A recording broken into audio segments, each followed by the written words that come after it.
మరో సంచలనం వెలుగు చూసింది. అధికారికంగా ట్యాపింగ్ కేసును పోలీసులు నమోదు చేశారు. టెలిగ్రాఫ్ యాక్ట్ ను జత చేస్తూ నాంపల్లి కోర్టులో మెమో దాఖలు చేశారు. దేశంలోనే తొలిసారిగా టెలిగ్రాఫ్ యాక్ట్ కింద కేసు నమోదు చేయడం చర్చనీయాంశంగా మారింది.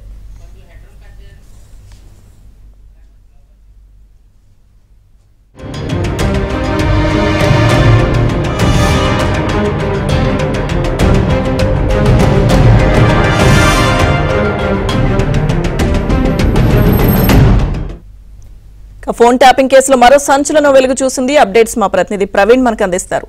ప్రవీణ్, ఫోన్ ట్యాపింగ్ కేసులో ఇప్పటికే కీలకమైనటువంటి అంశాలు బయటపడుతున్నటువంటి నేపథ్యంలో మరొక కీలక మలుపు తిరిగిందని మనం భావించాల్సి ఉంటుంది.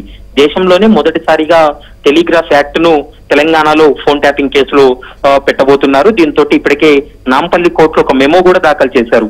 నాంపల్లి కోర్టు ఆదేశాల మేరకు టెలిగ్రాఫ్ యాక్ట్ ఇప్పుడున్నటువంటి నిందితులు ప్రణీత్ రావు కావచ్చు, భుజంగరావు, మరోవైపు తిరుపతన్న పైన కేసు నమోదు చేసేటువంటి అవకాశం అయితే కనపడుతుంది. గతంలో పివి నరసింహారావు హయాంలో ఒక్కసారి టెలిగ్రాఫ్ యాక్ట్ కేసు నమోదైంది. దాని తర్వాత ఇప్పటి వరకు ఈ యొక్క ఫోన్ ట్యాపింగ్ సంబంధించినటువంటి కేసులు నమోదు కాలేదు.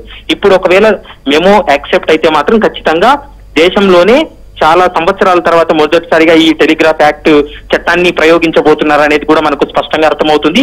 టెలిగ్రాఫ్ యాక్ట్ ఒకవేళ పెట్టాలి అనుకుంటే దానికి సంబంధిత ఆధారాలు చూపించాల్సి ఉంటుంది. ఇప్పటికే నాంపల్లి కోర్టుకు కొన్ని ఆధారాలను కూడా ఇప్పటికే పెట్టడం జరిగింది. మరోవైపు నిందితులు ఇచ్చినటువంటి స్టేట్మెంట్లు, అభియోగాలన్నింటినీ కూడా కోర్టు ముందు ఉంచిన తర్వాత కోర్టు దానిపైన ఎలాంటి నిర్ణయం తీసుకోబోతుంది అనేది మాత్రం చూడాలి.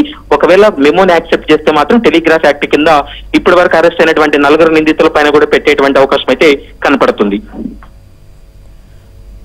Right Praveen, thank you.